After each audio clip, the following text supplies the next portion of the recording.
Patricia, you've always been my North Star.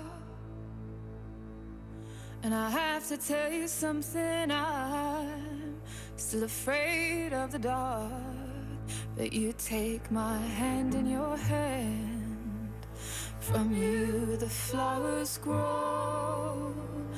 And do you understand, with every seed you sow, you make this cold world beautiful. You told me our doors are open to the believer, I believe her, I believe her, I believe her. You told me our doors are open to the believer, I believe her, I believe her, I believe her.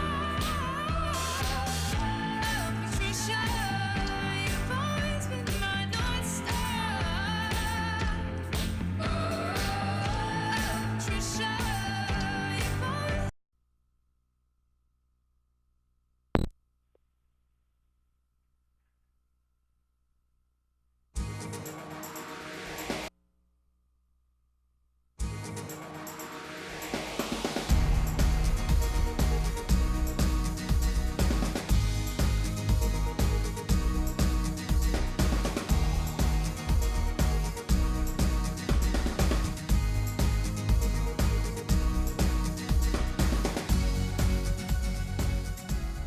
Good morning, everyone. Hello, welcome. It's Monday, July 16th, and today is National Corn Fritter Day.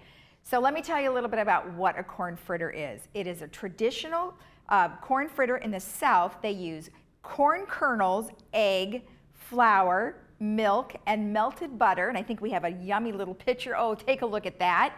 They can be deep fried, shallow fried, baked, and may even be served with jam, fruit, honey, or cream. And they may also be made with creamed corn, baked, and served with maple syrup. So I don't know if they're any good for you, but I bet you can find them at the OC Fair. So check it out and try a corn fritter for me. Today on our show, we have BreastLink, and we have the security update. We have Pageant of the Masters.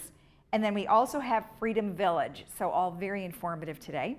And today's meetings, there is only one meeting. We have the GRF Media and Communications Committee, and that's going to be in the boardroom from 1:30 to 4:30 p.m. And the weather today is looking great along with this week, just some high clouds, a little bit of clouds here and there. Monday, 85, 68, partly cloudy. We've got Tuesday, 85, 68, partly cloudy. Wednesday, 85, 69, partly cloudy. And then Thursday is going to be sunny without any clouds. That'll be 83, 69. And then on Friday, again, we have some partly cloudy weather, 83, 68. And around town, those temperatures actually look a little hot for the North OC. The beaches are probably going to be in the low 80s, low 70s, or high 70s. South OC 88, San Diego probably in the high 80s. Inland OC probably in the 90s. Foothills also the same, maybe in the 90s, and Arrowhead 81. Palm Springs is always in the triple digits. Excuse me. And then there is not a cooler week ahead. It's going to be mostly sunny and warm. So unfortunately, I did not get to change those numbers this morning, so it's a little bit off today. But nonetheless, stay tuned. We have a great show for you, and we'll be right back.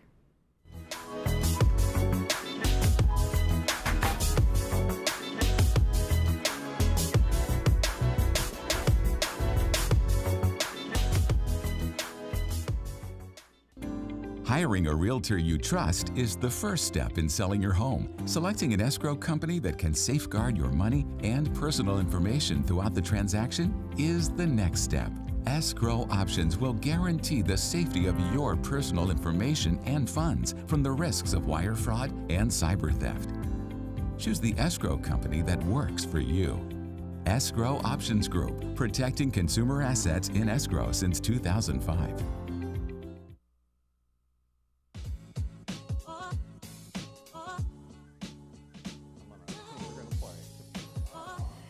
Hi, welcome back. Well, we have Tim Moy, Chief of Security, who is going to talk to us about decals, golf carts.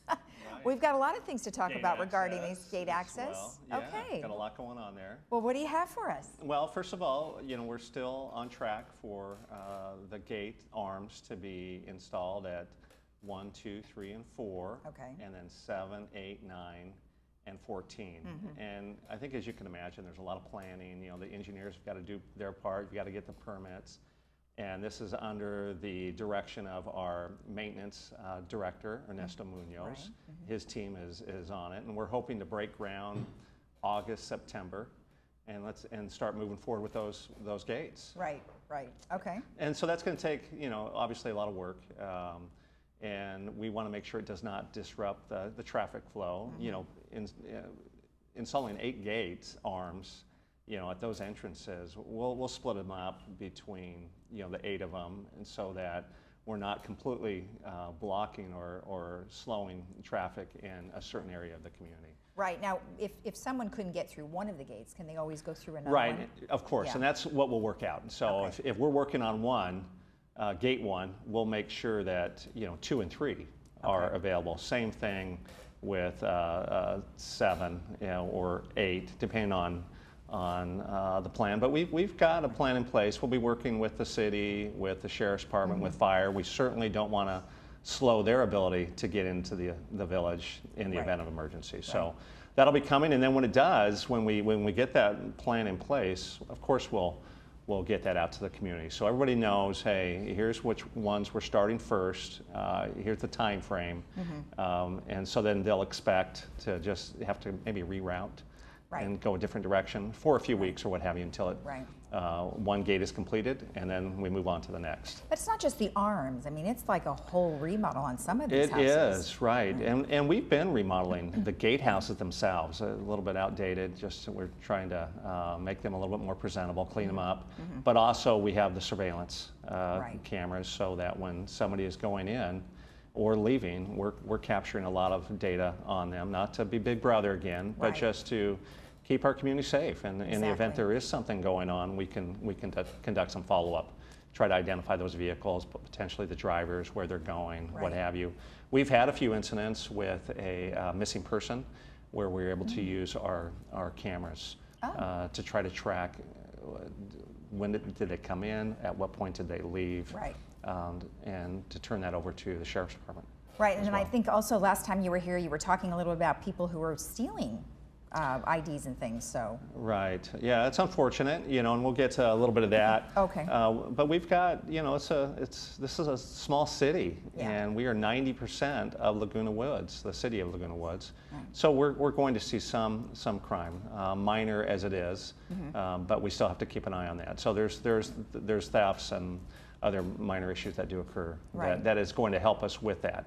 If when we have those, whether they're guests, workers, family members, they're coming in and they're going through our carports and they're committing some minor thefts or Right. other crimes. When they leave, we'll be able to use those cameras to identify the vehicle and license plate and conduct a follow-up investigation.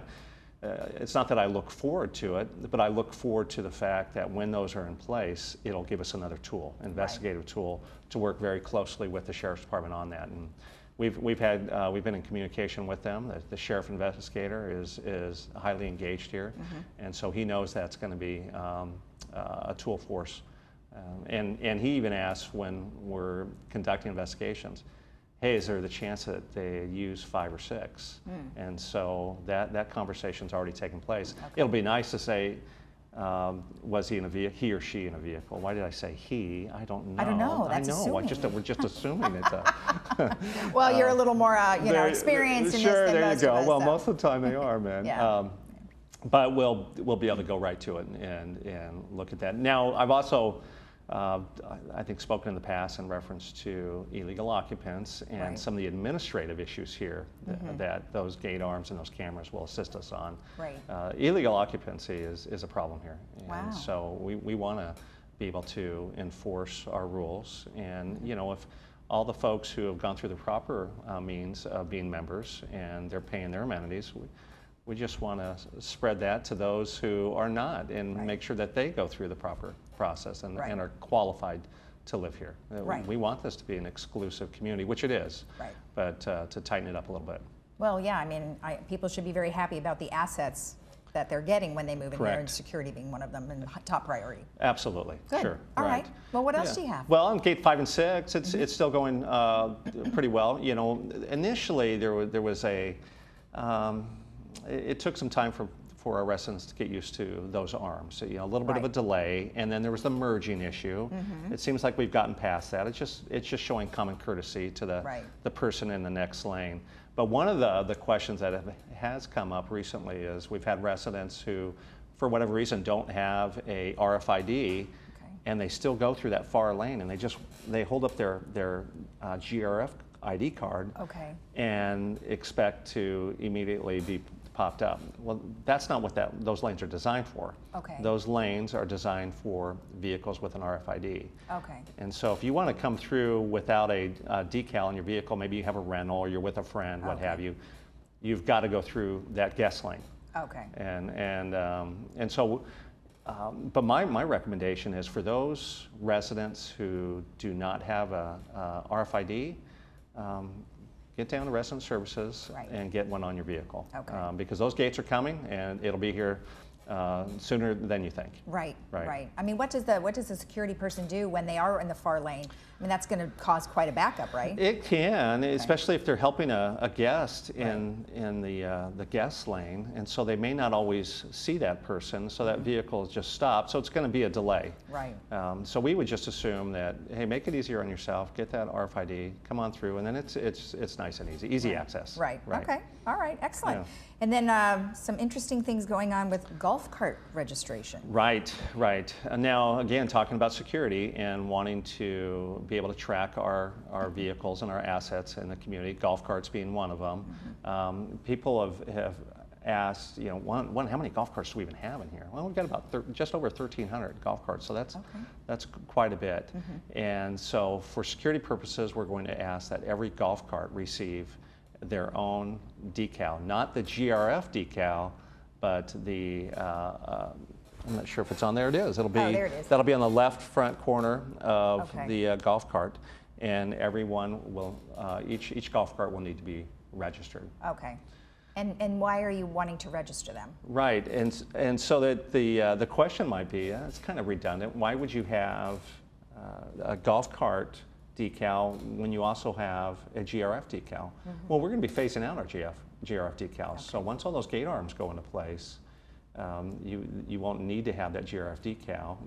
They'll just be using RFIDs. Not all golf carts will require the RFIDs. Some stay within the community. So we want every one of these to be registered. You know, gives security an opportunity to get out there and enforce the rules if a golf cart is illegally parked. There's another piece of this as well, and it has to do with shared electricity in the village. And you see this right here, United and Third Mutual. If you are part of the shared electricity, where you're charging your golf cart in a carport and you're paying for that, we want to make sure that you are properly identified, and that's what each golf cart will have that on the right rear bumper. So if security, or maybe it's a resident, is walking through the carport, you know, they've just parked their vehicle and they see a golf cart that they're not familiar with, it doesn't have that decal, but it's being charged, they know that somebody is illegally charging, they can give us a call. Okay. Now, we're not looking for people to just be calling on every little violation, but, you know, again, it's all about fairness and Right. paying for the services that you're using. Right. And for security, we drive by, we look, a golf cart's plugged in, we know that one's good to go. Okay. If it's got the decal. If it Right. doesn't have the decal, Right. well, we're probably going to slap a citation on it, and that fine's going to be pretty hefty as Oh, well. wow. So the mutuals are very serious about this shared electricity. Everybody paying what they're using. Exactly. I think that's fair. Exactly. All right. That makes sense. Right. You know, if you've got a cart, you got to be able to make sure you do what you're supposed to be doing. Well, with it, right? absolutely, yeah. And that shared electricity, again, not everybody uses it. So some folks they garage their golf carts. Right. But in those mutuals where they're using the carports and they have to charge their golf carts there, they've got to pay an additional fee. Exactly. All right. Okay, good. And then we've got, well, we talked about the decals. So in addition, what else is going on with stickers for golf carts? Oh, we talked about the electricity. Yep, so that's it. So we're good. That was it. Okay, so we're good on the golf carts. Right. I think we're good. So Resident Services, and they're leading this charge here. They're doing a great job with it. They'll be sending out letters to all golf cart owners and to register your vehicle, your golf cart okay. By the end of June. Okay. Come July, we're going to be out there looking and citing. Right. Now, we'll see how that all plays out Right. and how many are actually registered. But Okay. we'd like to encourage our residents to come in, get that golf cart decal. If you're sharing electricity, get that additional decal. And then there's going to be one more piece of it. If you're golfing, they'll have their own one. I know it seems like we're putting a lot of decals Yeah. on For the different golf things. carts, They're but they are for things. different Right. things. Exactly. Right. Now, see something, say something we've talked about before. Do we Right. have some additional things that have happened? We do. Okay. So we're always encouraging our residents. You got to give us a call when you see something out of the ordinary, whether maybe it's a transient coming through, maybe it's a relative or a guest who is unaccompanied with a resident, and they're just kind of walking around. We want to know what they're doing, and we have had some minor thefts. Again, being the size of this community, not everybody is law-abiding, and I know some have said, "Oh, it's those outsiders, it's the transients coming in." We have found that a lot of them, unfortunately, are some family members, some kids. Maybe they've gotten out of jail. They need a place to stay. They're coming in here, but they've got some bad habits, Right. and they tend to go out at night and start looking around. We're doing our best to identify them, Right. but we can't be everywhere at once. Right. And so, just most recently, we've had a few thefts involving mailboxes. Right. And a few. Not just one or Correct. two, but a couple. Right. Okay. And so they're coming in and they're going into the underground area where the mailboxes are located. And there's been some mailboxes that have been pried open. And you're thinking, why are they going to go after mailboxes? What can be in the United States, mail? Quite a bit. Oh, yeah. And the identity thieves are looking to obtain your personal identification. Right. And or they're looking for credit cards, or they're looking for anything, cash or what have you, or checks that they can try to sign your name to it and cash them. So there's it's a concern. We're working with the Sheriff's Department. We're doing some other things to maintain high visibility patrol out in the community. So we're going to do our part with security and with law enforcement. And we're just asking our residents to be vigilant as well. So something doesn't look right, please give us a call. So if you look at some of these boxes on the screen, we've got, you said they're underground. So is there no security cameras or anything under there? No, not where those are located. And so there's some things we'll look at. Okay. I mean, we don't have cameras everywhere. I know. And this is something that's been pretty random, but you can see that they've been How opened are up. they getting in them? Oh, well, there was some concern, hey, do they have a key? They don't have a key. They're prying them open. Oh, okay. Yeah, and so we'll be working with the post office, or the U.S. Postal Agency, or whatever the federal agency is, to look at securing these better as well. Make it more difficult for them to get in. Exactly. So there's a few different approaches that we're going to take on this. Now that it's become an issue here. Yeah. Well, and it isn't just here in Laguna Woods; it's everywhere. I mean, That's it doesn't matter right. where you are. Even if you had an open box and most people are looking around, it doesn't matter because identity theft is everywhere. Right. And so we've got these, we've got the gate access, and we've got the walls and the barbed wire. We're looking at shepherd's crooks, and so I know that village management with our boards, with GRF, everyone's doing their part. To the best of our abilities to secure this community, keep it as safe as possible. Right. And if our residents can give us a hand with that as well, we will keep it just that. Right. I always like to say it is a safe community. And, And there are minor things that occur. We also have, every once in a while, a theft occur from maybe a unlocked vehicle. Right. Have there been some break-ins? There have been. Yeah. But I think we have a photo here of a vehicle. I'm not sure if they can put that on. That's a vehicle that was parked and it was unlocked. And somebody really went through. I mean, that was a ransacking there. That's a lot of stuff. That is a lot of stuff. So again, lock up your vehicles, lock up your cabinets. If you can't, if it's valuable, get it out of your vehicle. Right. If you have valuables in your carport cabinets, they probably shouldn't be there. Okay. You know, all it is a padlock, and that's pretty easy to pry open at times as well. So Right. keep your valuables in a place where people can't get to them. Right. And so if everyone's doing their part, we try to do our part, and we'll keep this a safe Right, and community. and like you said, see something, say something. Don't See be something, afraid to say call. something, Yeah. right. And I tell you, we have so many people that say, oh, I just wasn't sure. That's okay. If you're not sure, call us. Right. And we'll go out and take a look. Or, boy, the person's no longer in view. I don't know where they went. That's okay. Maybe, you know, they could still be in the area. And if we go and patrol check that community, that area, those cul-de-sacs, and we can't find anybody, it was still worth our time. Exactly, exactly. Well, all right. good. Well, thank you for the update. Absolutely. All good. Glad you guys are on it. We are. Good. And yeah, again, we'll do our part. We'll be vigilant, and hopefully we'll you know, sometimes you got to create your own luck as well. Yeah. And it's just being at the right place at the right time. Exactly. So we're trying to set that up. All right, thank All you. right. All right. Nice to see you. Good to see you. All right.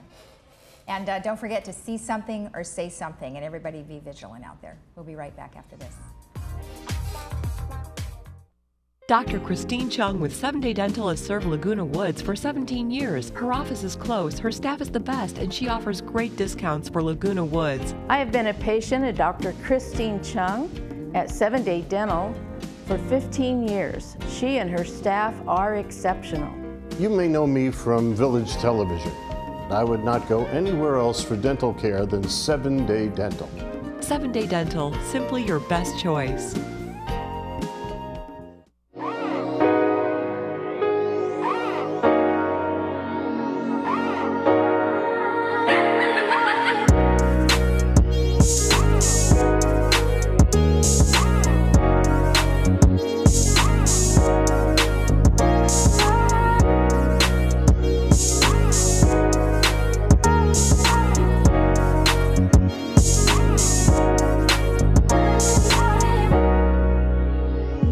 We are at the Pageant of the Masters rehearsal tonight, behind the scenes with Diane Chalice Davey, and she's going to give us an inside look of what it takes to be a volunteer here.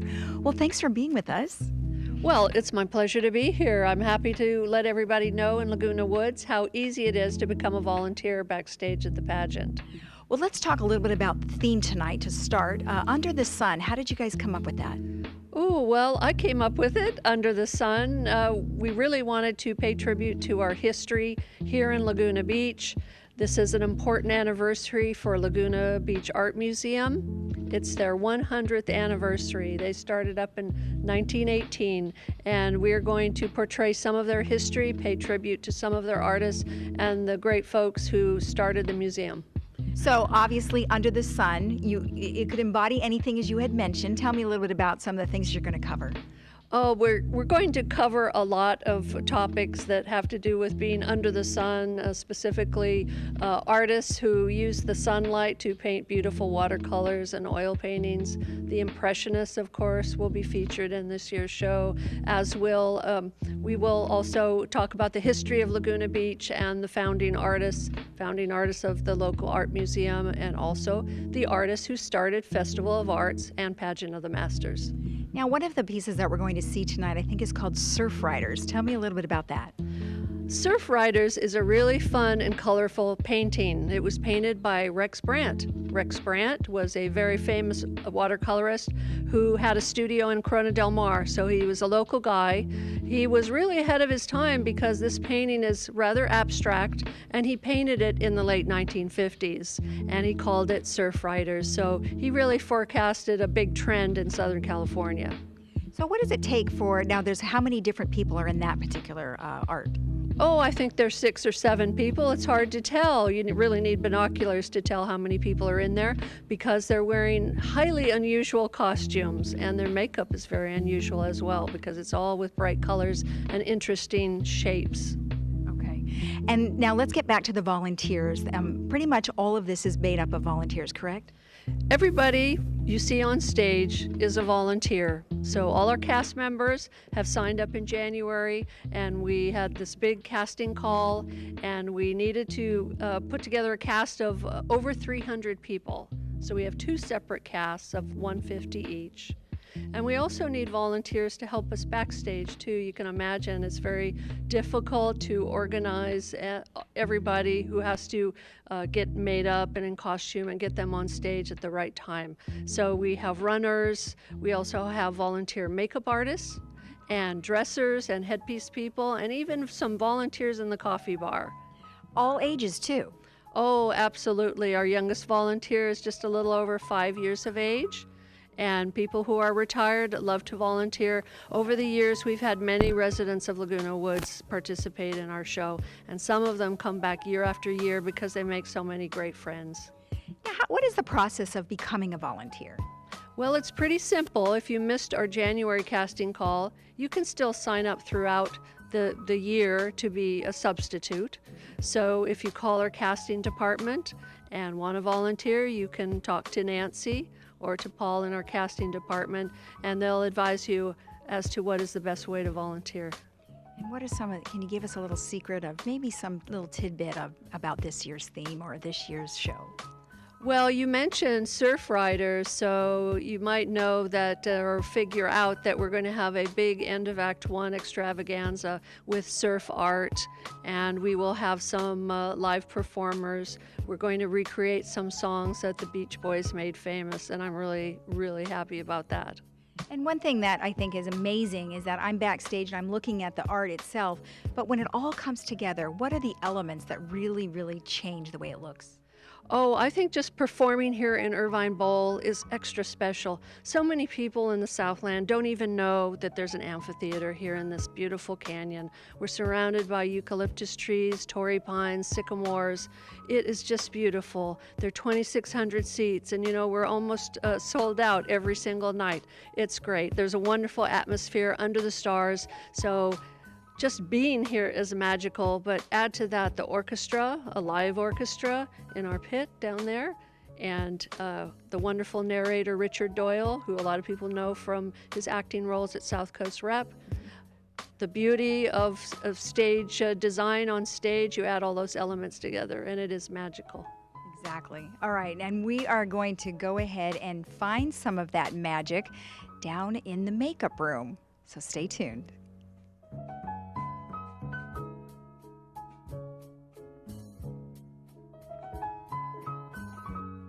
So I have, and it's Adrian, right? Correct. I have Adrian here, who is the centerpiece for the Surf Riders artwork. Tell me why you keep coming back. You know, it's the camaraderie of the team. I call it summer camp because we all get together and we enjoy each other's company, and we do the show at the same time. It's a nonprofit. It goes to a very worthy cause, and it's fun. So. Well, I noticed you were hugging a lot of people here, so you know a lot of folks. You're trying to get that makeup on them. You know, the truth is people volunteer because they enjoy volunteering, and so it's natural that you get along with the people that you're working with because you're all here for the same reason. Right. So we are in the makeup room, which is where all of the makeup gets applied before they go upstairs to get into the paintings. And over here we have the makeup supervisor, Betty. Let's see if we can get an interview with her. Betty, we'd like to ask you a few questions if you don't mind. Okay. So how long have you been volunteering here? This is my 46th year. 46 years. You must have seen some great stuff come and go. I was born here. You were born here. Tell me why it's so much fun. Well, look at all these neat people I have here. And I have a good crew, so that helps. And they work real hard, and I don't yell at them a lot, so it's okay. And what is actually going on here? They're actually doing the makeup, it's rehearsals, and they're doing those 3 pieces we just talked about, I showed you. And then they'll go up on stage. You'll be able to see them on stage.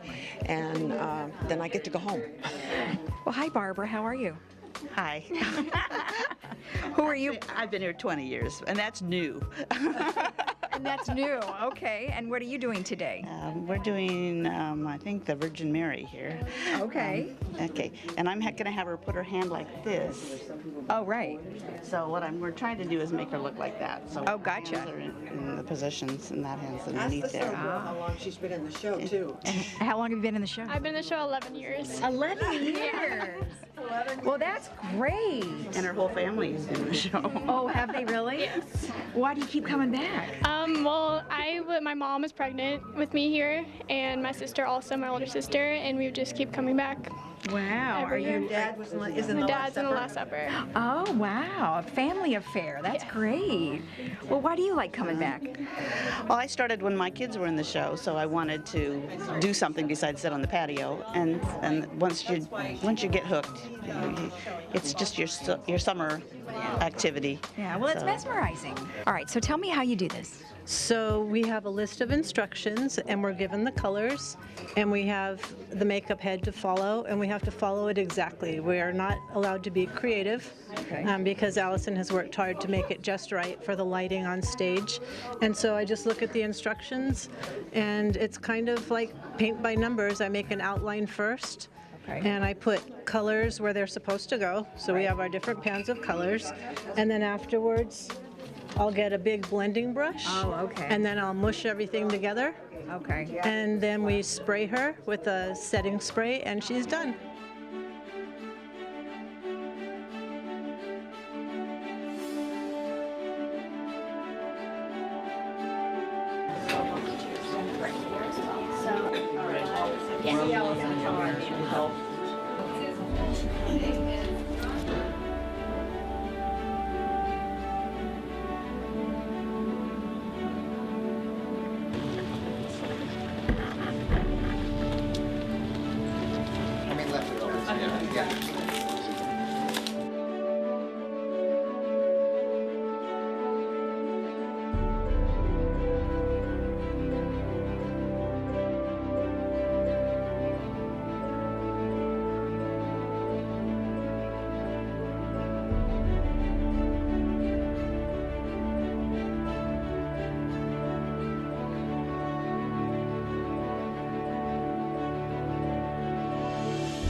I'm Dr. Leif Loberg, and I want to welcome you to our brand new facility here in Laguna Woods.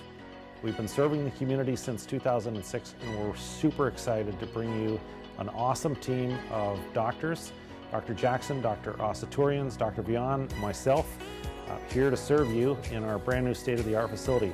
Call us in the morning and we'll get you in the same day, guaranteed.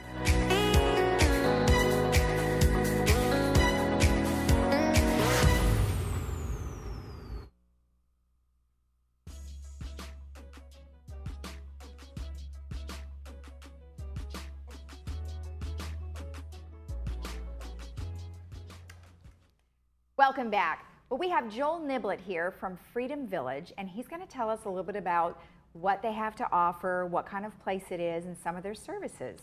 Welcome, Joel. Nice to meet you. Thank you so much for having me back on again. Oh, you're welcome. And I know you said it's been a couple of years, so we're glad to have you back now. New set, new information, I'm sure. Yes, I have a few updates I'd like to share. Good. So first, in regards to Freedom Village, many people probably know already, but Freedom Village is a continuing care retirement community. So we provide the 3 levels of care, which is independent living, assisted living, and skilled nursing. Okay. We also have a branch of service called Services for You, which is a private caregiver service that we offer for all of the Freedom Village family. See, that's great because I have been to a couple different places and I didn't know that was even offered. So is this something new that you're starting to offer? No, we've been doing this now for approximately 7 years, Okay. I believe, and we moved in that direction because we wanted to enhance our care and provide people more autonomy in the independent living as well as in the assisted living. So they're there to assist them in their living environment and in their home, but also when they go out, when they want to do shopping or they have doctor's appointments or things that they need to do. So they act as accompany them to get them to and from. So it's a nice way to add to the feeling of the safety that, you know, I'm always going to be taken care of. And because that's what a lot of people want, is they want to feel safe, secure, and those people and the relationships that they have around them give them that. Right. So that's one of the things, and we pride ourselves and say we're a family of friends. It's kind of our motto. So all of our staff kind of emulates that, and we build relationships with our residents with that in mind. So let's talk a little bit about the differences between assisted living and this personal care that you're talking about. What would be a defining difference between them? Well, there comes a time when someone begins to lose their independence. So it's a loss of autonomy to be able to make choices for yourself. Usually it's more driven by safety, someone's ability to physically maneuver themselves. So you can have a private caregiver assist with that, and there's also someone's cognitive abilities or limitations might warrant an added level of care. But the primary difference at the assisted living is that we offer around-the-clock licensed nurses that assist with medication management. They work more closely with the physicians, and people generally need that type of assistance, and cognitively, physically, they're able to have the support of the Freedom Village Arms, if you will, by having more of a clinical support structure for them. Right. Available all the time. Okay, that's good. That's good to know. And then obviously you have the skilled nursing, which is primarily for sometimes rehabilitation, right? Correct. Okay. It's typically for short-term rehabilitation. However, the healthcare center is a separate building from the independent living, and it's a 3-story building. Okay. So the first floor is the skilled nursing, and then the top 2 floors is the assisted living. Okay. So with the skilled nursing, they're all semi-private rooms. We have private, what we call Serenity Suites. So they're beautiful, they're plush, very comfortable, big, spacious, with a nice little leather sofa so families can come. It's an option that they have. Okay. We also have, I want to mention briefly, that with the Freedom Village community, we recently have been awarded in 2017 and 18 as the Orange County highest rated senior community. So we were proud to receive that. But that really is because we pride ourselves on looking to hire the right staff to take care of our residents. We've been in business now for 30 years. We've had the same owners, and we have currently several hundred employees, but approximately 50 or more have worked for us for 10 years. So we have directors that have been here upwards of 20 plus years. Right. And I'm in my 15th year. Wow. So we have the longevity of staff, which is the backbone of giving us the ability to build that rapport with the people that are coming to us younger. Right. And they're staying with us, and they're utilizing all 3 levels of care throughout their stay with us. Well, and that's something that I think, you know, we have a very large community here, and, you know, there'll be a time when people have to decide to move into a place like Freedom Village, which I'm sure, from my own experience, is a scary time when you're going to say, oh my gosh, I'm going to release, you know, my parents to a situation that really is an unknown. So the fact that you have that many people working with you for so long, I think, is a comfort. Yeah, it is, and it's interesting from a adult daughter standpoint. You're releasing your parents, but your parents are feeling it's maybe loss of autonomy, you know. Right. However, the one thing that we hear regularly is that people wait too long. When they're there and they experience the environment and they have the relationships and the rapports, they regain their autonomy, they regain their independence, they can go on the bus rides, they can do the pool and the aquatics, you know, and at the same time they know that they have the quiet clinical support in the background, that we're all there to support them, at every stage of their life when they're with us at Freedom Village. Okay. So that gives people a peace of mind. That's great. And that's typically what our adult family members who put their parents or help them, assist them in making the right decision to move to Freedom Village also feel good about. Mom and dad's going to be taken care of. Right. So it's a nice win-win situation for everyone. But you don't know until you really come out and experienced it. So we do marketing presentations. Anyone can call Freedom Village and get involved and come out and be part of our little marketing presentation. You can meet some of the other residents that live there and get a flavor for what that might mean and be for them. Okay. Now, you mentioned obviously we're having to go from one entity to another. So you have something bridge to home. What does that mean? So the bridge to home is with exactly what it is. It's the bridge between your short-term stay in skilled nursing, and it's a bridge back to your home in assisted living, in independent living, or back to the community. Okay. So we offer this as a way to help people gain more confidence after their skilled nursing stay, to be under the watchful eye of our assisted living staff and have someone still help them with their medication, do things, and sometimes it's timing. They want to get things coordinated if they're going back into the overall big community, wherever they're going to reside. So we use that as a way to people to transition slowly. You don't have to go from skilled nursing back to your home.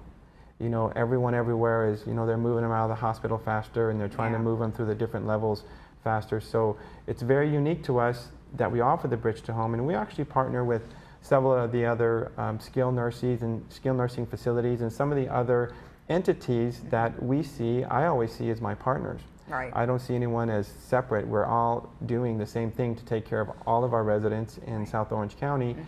So this Bridge to Home really gets connected in a lot of different ways. So we're proud of that program, and it's a successful program for us, and it's helped a lot of residents, helped a lot of family members too. So it's quite well for us. Good, that's great. Now, I know you have some new changes going on over at Freedom Village. Tell me about them. Well, we broke ground, if you will, and we're expanding our assisted living services. So we're in the process of building 2 beautiful outdoor terraces so that our assisted living residents can move about. We're doing some other things too that's in the background. I'm not going to share quite at this moment, but it's going to be part of the expanding services for the assisted living, for offering a different type of service to our community. Okay. And in addition to that, one thing that I'd like to highlight is that for our skilled nursing is that we have maintained a CMS 5-star Medicare rating. So that status means that we have to accomplish several of the criteria that were being reviewed by the federal government to ensure that we're meeting the highest standard. And so we've done that, and we've received acknowledgement from World and News Report for being one of the best nursing homes in all of California. Great. Yeah, so we're proud of those little accolades I'd like to share with everyone. But really, again, the relationship component is what we want. This is their home. So Freedom Village, the assisted living, the skilled nursing is for the Freedom Village residents. Right. But assisted living and skilled nursing is open to the public. Okay, good. Well, thank you very much for all the information. Yeah, thank you. And congratulations on the 2 awards. That's great news. Thank you so much. All right, and we've got your information. If you want to know more information about Freedom Village, you can always go to freedomvillage.org, or you can call Joel at 949-472-4733. Thank you. Thank you so much. Nice to see you. We'll be right back after this. At BreastLink Laguna Hills, we understand the anxiety that comes along with healthcare. That's why we provide breast-dedicated specialists in imaging, surgery, and oncology. We have one center, one team, with one focus, you. Studies have shown that cancer patient outcomes are better when treated by dedicated specialists. This makes a difference for women who want timely, concise, and accurate answers. BreastLink delivers the care you deserve with the quality you expect. Whether you need us now or later, we're always here.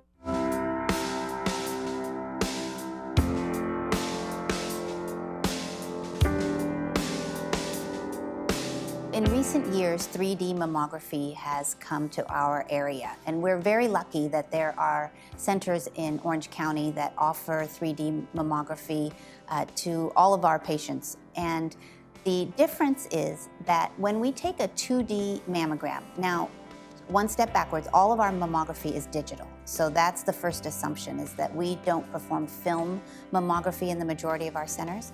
And once you are having a digital mammogram, the experience to the patient for a 2D typical digital mammogram is the same. Patient comes in, has the breast compressed from top to bottom and from side to side on each side, and we take a picture that we then read on a specialized computer screen.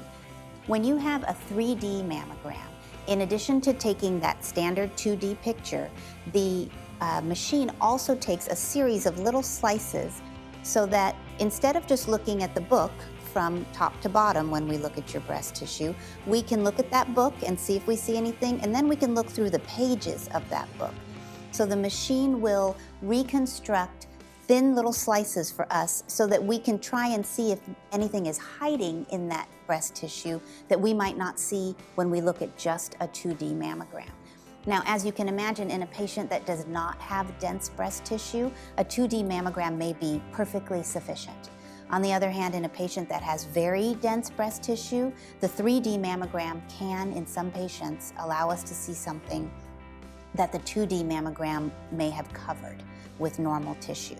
So it's a wonderful tool that we have. It is not something that every patient absolutely has to have in order to have a good mammogram done, but it's something that we use in either dense-breasted patients or sometimes to look at a specific area that we're concerned about, and it has proved amazingly helpful. It can also reduce what we call a callback. We talked earlier about how when you have a screening mammogram, sometimes we have to have people come back for extra pictures of a particular area. In most cases, that extra visit tends to turn out to be normal. So what we were looking at initially was not a true abnormality, but a possible density, for example, that when we looked at that particular area with special pictures turned out to be okay.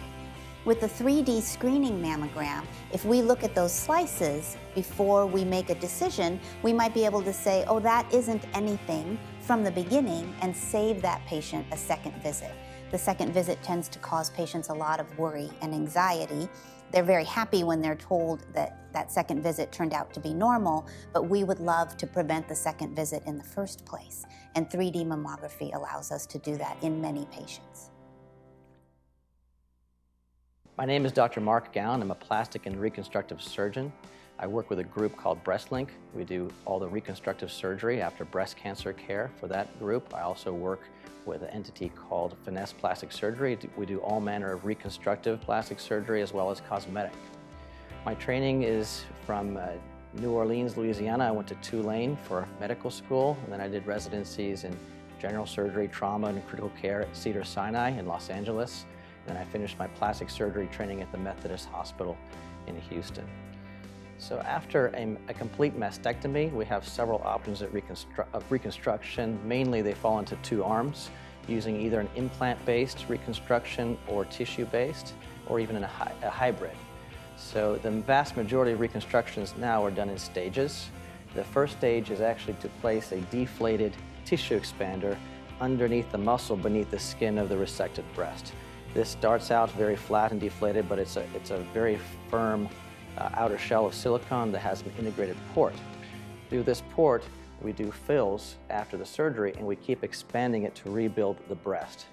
Once that's in place and stretches the breast to appropriate dimensions, then we swap that out for a permanent implant. And the different types of implants we have are a saline implant that's a silicone shell filled with salt water. Then we have silicone gel implants, which are silicone shell filled with a jelly type of silicone, very soft and natural feeling. And then the newest implants to market are actually called gummy bear implants. They're cohesive gel. If you can see, they have a shape to them, so they're shaped like the anatomic breast, and they more closely mimic the shape of the tissue that's removed after a mastectomy. So with these new implants and the newer devices and techniques, we can get a very, very nice cosmetic result for an otherwise quite deforming surgery after mastectomy.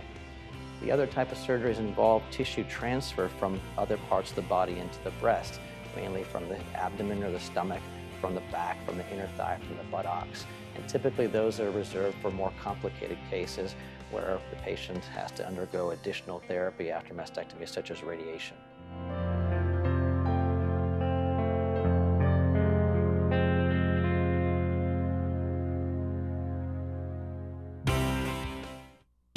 Did you know that we are living longer, healthier lives than ever before?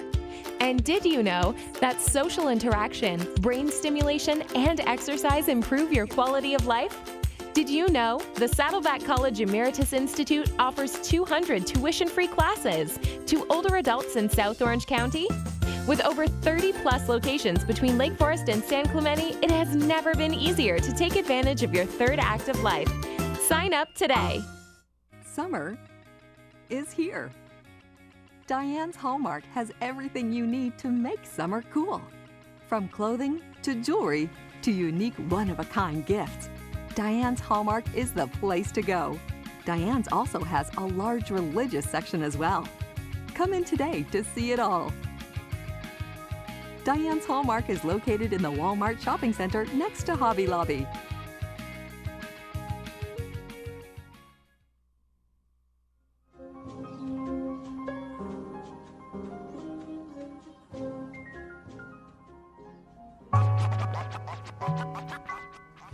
Welcome back. Today's movie is Crooked House, and that'll be showing at 2 p.m. today.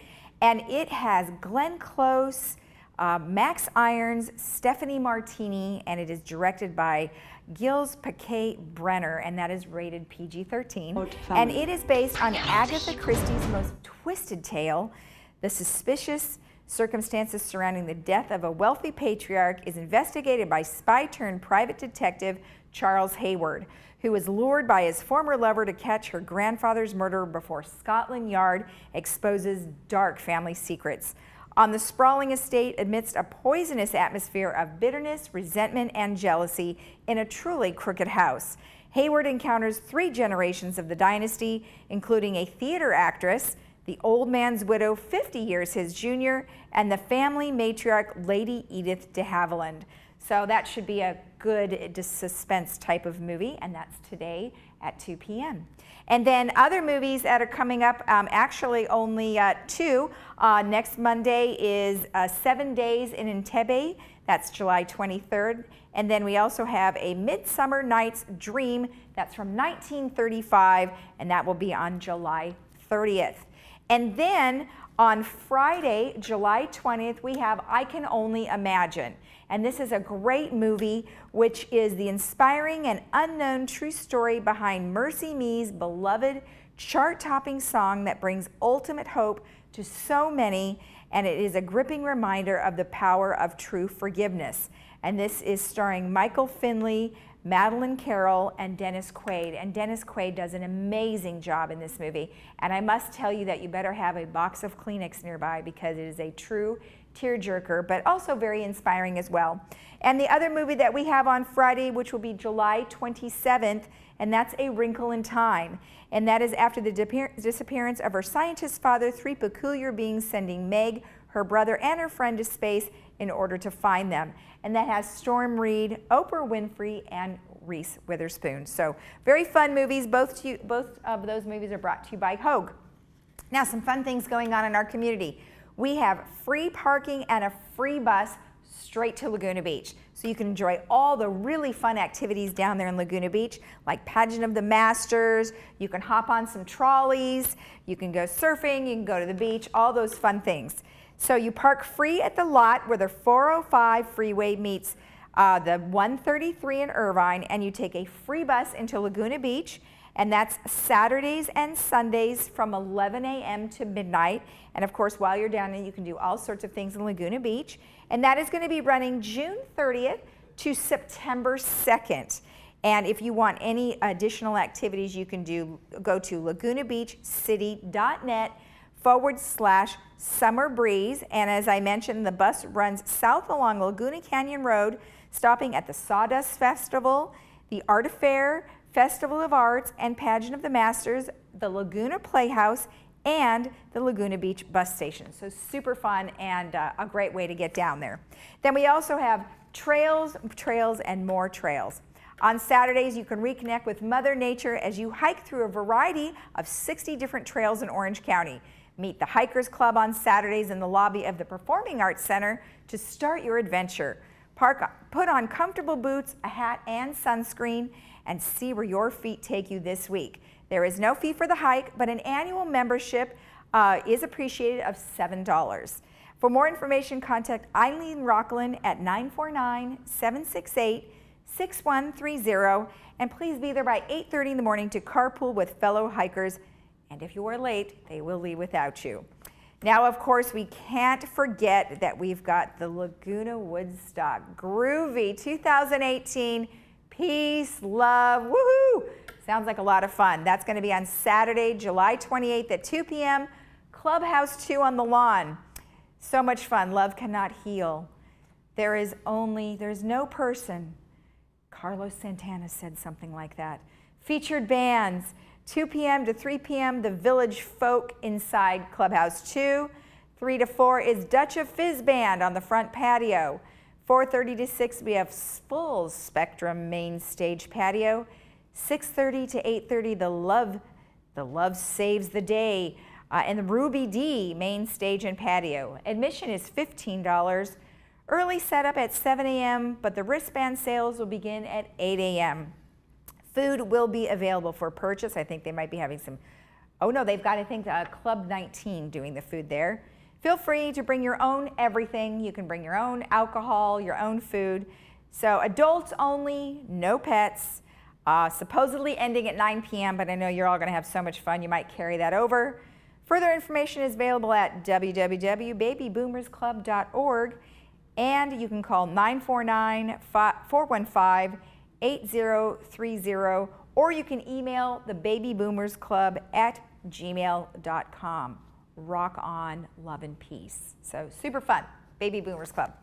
Okay, and then what does our weather look like today? Well, it looks great as it did last week. Today it's going to be about 85, 71 low, 85, 68 tomorrow, 85, 69 on Wednesday, 83, 69 with sunny, no clouds, and then Friday will be partly cloudy, 85, 68.